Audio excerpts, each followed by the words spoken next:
Welcome back to the Gaming Grounds channel. It's your host, Action Jack, and we all know what time it is and what today is. If you're watching this in the future, it is June 4th, midnight release time for the Nintendo Switch 2. Man, I'm excited. I am, oh man, I'm over the hills. I've been doing a fantastic job in keeping my composure. Whether it was work, making sure I hit the gym, watching other people play, the footage that would come out and what would happen. So we're finally at this point of, getting our pre-orders. For those of you that didn't get pre-orders, I really hope for your sake, you're able to get one day one, or even go out there tonight and be able to get one. Because I know Targets and Walmarts and Costco's and even Staples and GameStops are offering things for you all that were not able to pre-order on time. And those of you that were able to pre-order online, I really hope your shipment gets to you on time in a decent time frame, and also that porch pirates are not involved in your future. So I don't want to bring it up to speak it into fruition. I just want to give my hopeful wishes that you all receive what it is that you desired and what you worked hard for, to pay for, and you get your benefits and your the fruit of your labor, if you will. All right. So now that that's out the way, let's talk about what today's video is about. The pre-launch. One thing I didn't want to do was have another video just kind of regurgitating what everybody else was saying and just kind of reporting on everything that showed up. So what I decided to do with today's video is to discuss what we just newly got this week and why it's not only important that we pay attention to what's happening, but at the same time, why it may be happening. I'm speaking from a fact. I'm speaking from a sense of opinion, not fact. So don't take it as such. I can be wrong, but this is just my opinion on why I feel like things are happening. So to give you an idea of what it is that I'm talking about, this past week, and I feel like even last week, we've had a few news outlets and big media that have been invited out by Nintendo to play more of Mario Kart World and to play more of Welcome Tour. And then you've even had third-party developers do the same thing. Capcom invited out GameSpot to play Street Fighter 6. I believe Koei Tecmo invited them out to play Nobunaga. That interesting story in itself. If you want my thoughts about that, go check out last week's podcast. But nonetheless, it is happening a little different than what we're all accustomed to. And if you've been in the news, you know that Nintendo opted not to send out consoles before the console release, so that way these news outlets can do reviews before the console itself releases. And I have my opinions about it, which I plan to give today. I've read most people's opinions on how they feel about it, whether on the positive or negative side of it. I've looked into waiting to see what it is that Nintendo had to say. I've also heard from other news outlets voicing their opinions on how they feel about it. But all in all, taking that together and putting it into one gumbo pot, this is what I came down to. So with how things are happening, opposed to the news outlets having it in their hand and just having to be invited out to events or things of that nature, opposed to having that time for like 2 weeks in advance to actually play these games and to test out the system, I think this is a fantastic move by Nintendo. And go ahead, throw your shield, bootlicker, I don't care. Y'all don't know me. I don't know y'all. When I log off of this, I don't see you. You don't pay my bills. Trust me. What you eat don't make me shit. That's just what it is. I could care less about what y'all think about, because most of y'all fake online anyway. But I think it's a good idea solely because of the tide of the, I guess you could say, the content provider, if you will. So let's rewind just a little bit and let's go back to the Switch. And I want to give credit to OJ on this because he was the one that did the research and looked at the news articles. Even though I know of them here, he put it on paper for people to not try to like, oh, well, where are you getting this from? You're pulling out your behind. So if you want to know what it is that I'm talking about, go check out OJ's post on Twitter. But the news media, along with some content creators, were on this warpath to discredit the Switch from the beginning. The same way they did with the Wii U, but I don't want to go back. I feel like we're beating a dead horse with the Wii U. But they did this with the Switch. They talked about how there were no games, as far as the pricing of the Switch. That was going to be a problem because we had the PlayStation and Xbox consoles at the time that were closer in price and provided better, and no one really stopped and thought about what other, I guess you could say, advantages the Switch provided in the sense of portability. Fast forward to today, you see that we got a lot of these PC handhelds in abundance because of the Switch. Now, there were, the GPD wins were around for forever, yes, but when we talk about the oversaturation, it seems like, of PC handhelds, it started from the success of the Switch. So once those came out, they saw the vision then, but they didn't see it with the Switch. But that's besides the point. We're talking in hindsight. But nonetheless, Nintendo caught a lot of flack. And, I try to explain to people, just because we know the numbers now and it was successful does not mean that it did not cause some type of interference. It didn't stop someone from purchasing. It didn't put some type of negative thought process in someone's head that relied on those platforms and stop them from purchasing it then, and probably stop purchasing for forever. It's a tell as long as time that media can influence, whether we talk about in how we look and how we dress and how we move. Gaming is still in that same spectrum. Like, I still to this day know people that will look at a Rotten Tomato review and will skip out on a movie that they had interest in because of Rotten Tomato. You know what I'm saying? Like, understanding that there's billions of people in this world, and we all have varying ideas and understanding and likes and dislikes. You may find some that connect with you on some, but it's not going to be the masses. And 9 times out of 10, sometimes is also the reviewer that you are now entertaining. So Nintendo caught a lot of flack in the beginning, even though they were successful. I'm pretty sure as a company, you take mental note of that, right? So then we fast forward to the leaks, the rumors of the Switch Pro for God knows how long, before we finally hear that it is Switch 2. There is no Switch Pro. There is no halfway mid-gen refresh. This is a full-on brand new console for a new 10th generation, right? But we still have the same actions. We still have the discrediting of what this is. Nintendo has lost sight of what gaming is, and they're not Nintendo, and they still haven't figured it out, and they're still behind PlayStation, Xbox, and PC, and Steam Deck still stronger, and everybody understands but Nintendo, and Nintendo can't get with the times, and it's 2025, and you should be doing this, when majority of stuff you're listening is not even standard. Your current console can't even do half of the stuff you keep claiming that it can do. But that's besides the point. So when I'm looking at Nintendo, when I'm looking at what is being done by not providing something that has been done for 20 plus years at this point in time, you start looking and trying to figure out what the common denominator is. And for me, looking at everything I've looked at and culminated everything that I've read and everything that I've seen, this is the route I would go myself. I would not give you anything.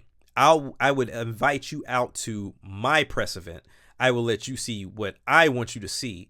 And whenever you get your device, then that's when you can do whatever you want to do with it.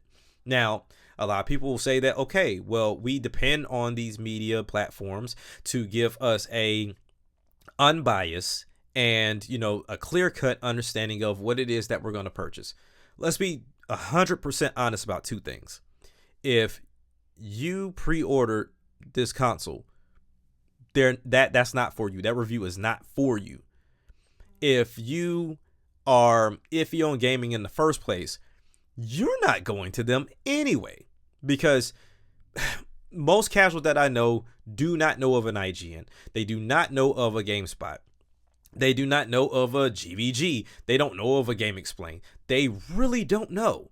So a lot of what they rely on is commercial, advertisement on the storefronts, and big names such as like a Jimmy Fallon to entice them to go pick up. And even then, that's to get them in the door. Typically, the closing, with a nail in the door, whatever you want to call it, the closing shut of that door to make that final decision, typically comes from a close friend or a family member that is tech savvy in that field. or that is close to gaming and they know that they're close to gaming. Now, I've had plenty of casuals that I work with come to me and try to speak on behalf of what they're hearing on social media. So that's where the difference happens, because the big media is something that one is not going to go visit on YouTube or going to go visit their website, but the content creator reaches you a lot more because they may speak on other things. So for example, you think about a Marquise Brownlee, he doesn't speak about gaming all the time. He speaks about tech in general, Unbox Therapy, the same thing. So whenever they pop up to their 20 plus million subscribers, then that's how the news pops up in a casual's algorithm. So if they're speaking about it in a high regard, then someone's more inclined to say, you know what, let me go try it out. And to put the cherry on top, ooh, there's a new Mario Kart. I know what Mario Kart is. I know who Mario is. That's a familiar face. Okay, let's do this. Right? This is a purchase to where everybody can fall in love with it, not just me. Because the casual's not thinking just about themselves. They're thinking about the entirety of the family when they make their purchase, especially something that is of the $400+ range, or, whatever the case may be, especially in this day and age as well, because we have Affirm and Klarna and things of that nature that they can do 4 or 5 payments. Hell, they can even do a year worth of payments to pay this off, so they really don't have to buy it outright anyway. So to get back to my point, is one of those things to where I'm not, as Nintendo, I'm not allowing you to continue to do what you've been doing for the past 2 generations. I'll send you the games once this is out. Once the system's out, I'll send you the games to review. But then now, when I don't send it to you, I'm going to be very aware, or I'm going to be aware and I'm going to be cognizant of how you review my product. Now, it's fine to critique and it's fine to criticize. I'm not saying that. What I'm saying is, who do you put on the project? What's the tone of this person when they review my project? Are they being honest? Are they making valid comparisons? Are they speaking from a place of knowledge, or are they speaking from a place of bias? Are they doing a bunch of random comparisons and random things that they would like to see, but it doesn't really make sense? Like, there's key things I'm going to pay attention to. Me as a manager, that's similar. Like when I'm doing interviews, there's key things I'm paying attention to. That whole, what's your 5 biggest strengths and what's your 5 weaknesses? I don't do those in those interviews like that, because those are outdated questions. They don't get me the answer I need for my future employee, right? So Nintendo's looking at that from this standpoint, I would think, if I was Nintendo. So then you say, well, Jack, content creators can do the same thing. Well, there's a reason why they don't get it either. So it is what it is. But I'm pretty sure Nintendo has a list of content creators that don't bow to their every, decision. They know there's content creators that bash them every time around.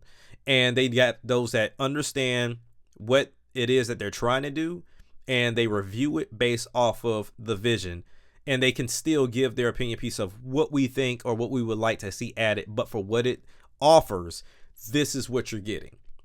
And that in itself is a top-notch reviewer. So reviewers like that exist, and I'm pretty sure Nintendo has them on their radar, right?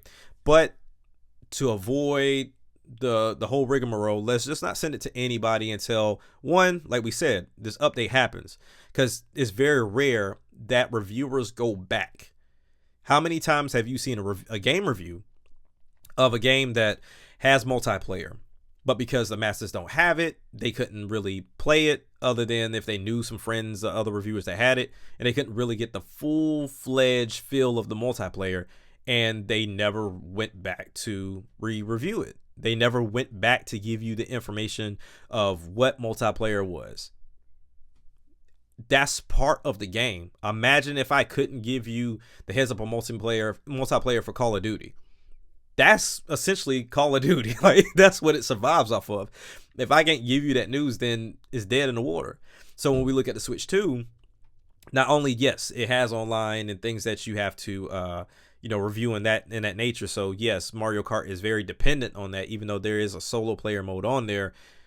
At the same time, I'm assuming, that this update is also for Switch 1 backwards compatibility, which is very key for a lot of new consoles.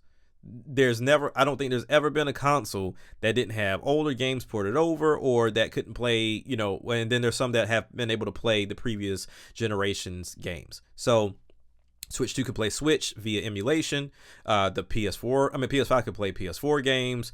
The Xbox Series systems could play the Xbox One games. So that's going to be the bulk of your library, and the purpose of playing those is to see what this console can make it look like if it does any type of boost with like raw power.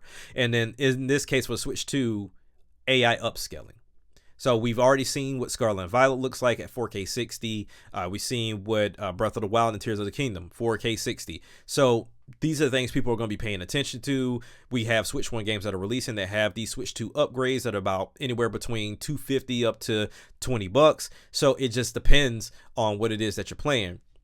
But I just want to ensure that I have not only fair ground in the sense of just letting the gameplay speak for itself, which it should, versus those that have been at my neck for the past 2 generations. So that's where my frame of thinking would go if I'm Nintendo. But like I said, it's just pure opinion at this point. Another thing I would imagine is the reasoning for this is leakers. Let's be 100% honest. While I will give 50-50 blame for both the consumer and the leaker themselves, because as a consumer you didn't have to entertain it, you didn't have to watch it. So if you felt spoiled by the leaker, that's your own fault. But for the leaker themselves, I don't know what they get from it. I really don't. I don't know what a leaker gets from saying, hey, look, I know this thing and this is what this thing is, and then take it even a step further to even show you pictures of said thing. I don't know where the appeal comes from that. That's on them. I'm not here for that. But ultimately, if I'm looking at this as Nintendo and I'm like, dude, how in the hell did pretty much the entire system get leaked out there? One can say because it was delayed and people already had what they had and yeah, they showcased it. But all in all, even if you did have it, why are you showing it? So now I really can't trust anybody. Because I think if I'm not mistaken, and I wish I had this article because I know I read it, but that's why certain developers didn't have development kits, because they were concerned about certain developers letting things leak.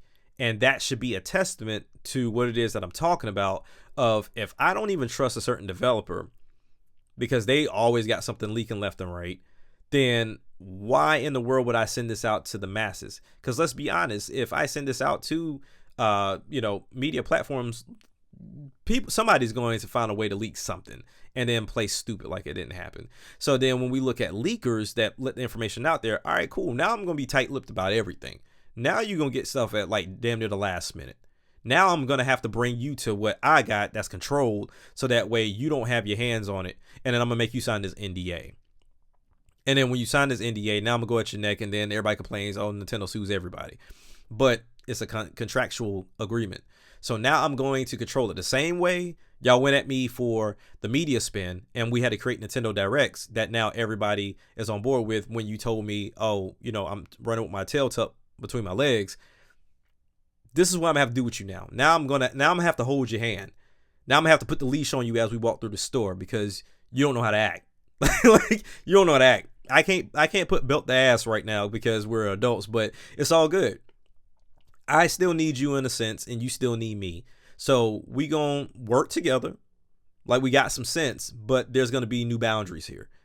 So put this leash on as I walk you through my store, let you see what I want you to see, let you touch what I want you to touch, and then you go home. Because obviously you don't know how to act. So I think that, to me, that's the approach I'm taking, and that's how I'm seeing it from Nintendo, right? So when we look at leakers and we look at biases, and also being painted as a company that is behind the times and needs to go third party, this is how I'm moving. Not to mention the Nintendo Today app. Y'all can dog it all you want to, but every app takes time. Facebook didn't look like it did when we came from MySpace, like it does today. Instagram, coming from Facebook, Twitter coming from Instagram. TikTok coming from Twitter. Some of y'all went to Reddit and OnlyFans, but that's another thing. But it's one of those things to where everything takes time. And as this generation gets fleshed out, you're going to get more pertinent news on that app. And them blocking video, yes, of course people are going to find workarounds. That's besides the point. And then that's when the legal stuff start popping up again. And then y'all get mad at them for doing that. But they want you to go visit that app. Now, if you talk about it, that's different than posting it, because they will want somebody to come to that app. I was watching Game Explained the other day, and Andre was like, he didn't understand, like, why wouldn't you want the masses to share from your app to another app? I'm like, you pretty much just gave the answer. I don't want you to take from this and go to that. I want everybody to come to this. I want them to get it from me because of what's been happening. We have to really, really admit that media is not the media anymore. Like, it's like media has always painted their own picture. We've understood that, whether you talk about from like a fashion sense, talk about a health sense, whatever. Like, media has always found a way to lie as long as their pockets are laced with the right money. But when we talk about gaming, we do, in a way, we're kind of oblivious, or gullible, excuse me. They were kind of gullible in the sense of expecting media to give us the truth. But at the same time, we have to understand, like, you have to do your own eye test. But with that still being said, like, we want the media to be honest. We want them to give a truly informed opinion, and that really has not been the case. Like, it's a race to who can post it first, and even if I'm wrong, I'm not correcting myself. That's where we are. And then you have, like, nobody's perfect. Like, nobody is perfect and has a 100% tracking record of being correct 100% of the time. But nonetheless, when you have people that are out here trying to correct misinformation, all it takes is for one person to say it, and then the rest just run with it because they either don't like the product or it don't appeal to them, whatever the case may be. And then that's how people get confused. So yes, I'm going to create this Nintendo Today app, and no, I don't want you posting it anywhere, because you can then make it look like it came from us and you could change it up. We already saw some of the comparison videos to where people swap the Series S and the Switch 2 videos and say, like, oh, this is the Series S versus the Switch 2, when it should have been the other way around, where the Switch 2 looked better on Street Fighter 6. Like, we're in the age of AI. People can doctor up whatever they want to. So I'd rather you come to my app and see what I posted that is coming from me. That's what I want you to do. And I'll still give you information on Twitter from our Twitter page, but it's getting to a point where I don't even trust the people that are posting it no more. Now, I got my list of people that I'll invite out and the list of people that I'll let post and that we'll send review copies to. But it's getting to a point of, we're just going to cut it short. And you can not like it and you can like it. That's your opinion. But at the same time, you have to understand where they're coming from. I tell anybody, you can admire all you want to, but then that's where you start lacking understanding.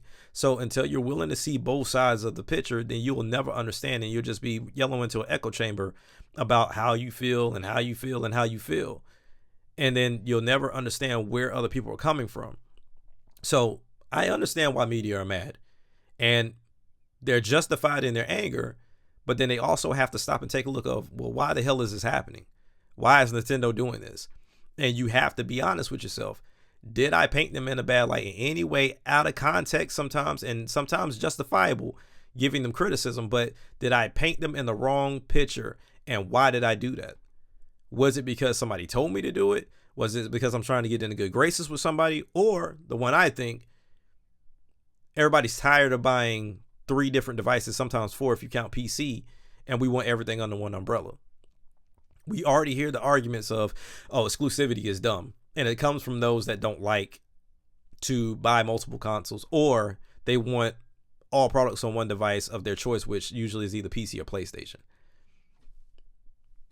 We saw it. Like, I still feel like Xbox, while they did do some of their own dismantling, they got dogged out heavy for no reason sometimes. Like a lot of times, to be honest with you, like, because there were some things PlayStation pulled and they turned a blind eye. But all in all, because I can go on forever, one has to understand where Nintendo stands. We love our games, we love our fans, we love our product that we put out because we like to be different. We don't want to just do the same thing everybody else is doing. But at some point, we got to stop letting people slap us in the face with the false narratives, the unfair criticism, and on top of that, stealing our shit, like stealing it. And like I said, most people don't understand because they don't make nothing. They don't have anything creative that they've made. Like, I don't deem this as creativity. Me just talking my opinion piece on here. You steal this, you steal it. But my music, that's a different ball game in itself. That takes time, that takes passion, that takes creativity with my words, my beats, the production, everything. That takes time and actual creativity. So I would be up in arms if you take that. But it's one of those things to where everybody feels entitled to whatever because, oh, they don't offer it anywhere else, so I'm just gonna take it. Or hell, it is offered somewhere else and it's like, oh, it's just too expensive, so I'm just gonna steal it. Or pirate it is the, I guess, safe word. But all in all, y'all have to understand how Nintendo's moving from both a media standpoint and then also from now and also a gaming standpoint too. Because, as much as y'all want to, PS4 this, PS4 still looks good. Like, oh, it looks like a PS4 or it can't compete with this or the batteries, this, da. Understand what y'all asking for is the reason why most of y'all favorite developers are no longer around. Why your games take 8 to 10 years to be made. Why you're still asking where are the games from exclusivity standpoint of PlayStation and Xbox. There's a reason why y'all still asking that question. So the fact that you have a company that is showcasing to you why that's the way, because they're doing things at a lower budget but at a higher quality versus the other way around. Come on, you gotta you gotta understand what you're asking for, and it will backfire. You want these high-end graphics, you want these voice actors, you want the cinematic crap, and you want them to do it and give it to you at $50 or $60. They're not making anything off of that. So $80, while I don't like it and I don't care for it, I understand it. Will I purchase at $80? I didn't. I bought the bundle, so that made it $50. Will I purchase an $80 game? Probably, depending on the game. Hell, I would have paid $80 for Donkey Kong. Now, I ain't even played it yet.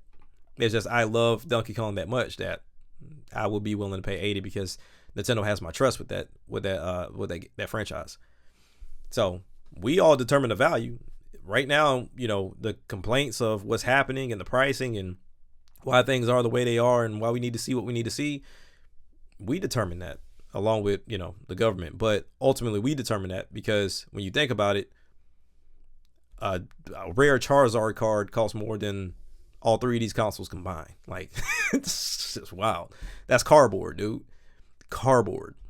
So at the end of the day, it is what it is. I got a little long with my rant, but ultimately, I just want to, one, send my best wishes to everybody out there, but also two, kind of get my spiel on, why, Nintendo may be doing what they're doing and why I would action the same way as Nintendo. If anything, I would get a little bit more petty. I would just I wouldn't send you anything. I would make you go get it and review it yourself.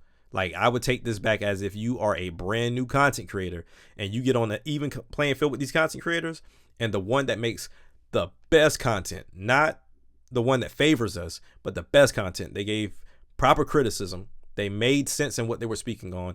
They took the time with the game, and they also took time with the product to understand it and give it out to the masses so that way they can understand it. They're going on my good list. And for every last one of y'all that failed and didn't do well, all right, cool. You continue the same way. You're going to have to now purchase your own crap because I'm not sending you nothing. But I'm going to make sure that I take care of those that decide to do this journalism or this content creation the right way, opposed to just trying to get clicks by putting these weird headlines and doing the face on everything. Like, that's is lazy. It's very lazy. So, but yeah, man. I hope to see some of y'all tonight online, because I don't know too many people out here in Florida, but hope to see some of y'all online to play Mario Kart World. I put my QR code out there. I've gotten a couple of friend requests. I always got the crew on there, so I don't know if they'll be playing tonight or if they'll be playing tomorrow, but I'll be available for either one. So I mean, definitely I hope to see everybody. Like I said, I'll be recording some content to showcase some gameplay, especially for some of the backward compat games. I'm borrowing my son's Pokemon Scarlet, which footage is out there already, but I still want to put some footage up. Same thing with Welcome Tour, Mario Kart. I think I might be getting Yakuza 0 and Sonic Crosses Shadow Generations. I'm not entirely sure. The camera, the Pro Controller, the whole 9 yards, man. So, I've been very fortunate and very blessed to be in this position. So I'm going to always be thankful for that. And then I want to just pass my thanks and my blessings to you all as well, just from a viewer standpoint. If you want to see something that, you don't trust others, and for whatever reason you put your trust in me, I thank you to watch that content and take that as a informed decision, or a piece of content to help you make an informed decision. There you go. Then thank you all, and hopefully it does help you. But all in all, keep checking out the squad. Keep checking out Winging It Podcast, Sandstorm Rebirth Channel, Nintendo Byte, Thunder Stash, Nintendo Prime. Check everybody out. Great content. Vicky, Andre, Shadow Fox. We're all trying to make great content, and we're trying to do it in a genuine way. And we're trying to make sure that people understand this is supposed to be a fun time. It shouldn't be something of a competition or an argument. You should find a safe home to be able to hold proper discourse, hold us accountable as we hold you all accountable, as well as seeing content like this to where we can give you an opinion piece opposed to just regurgitated commentary that happens on YouTube quite a bit for people trying to get clicks and money. But once again, I'm your host, Action Jack. Thank you for your time. Have fun, everybody.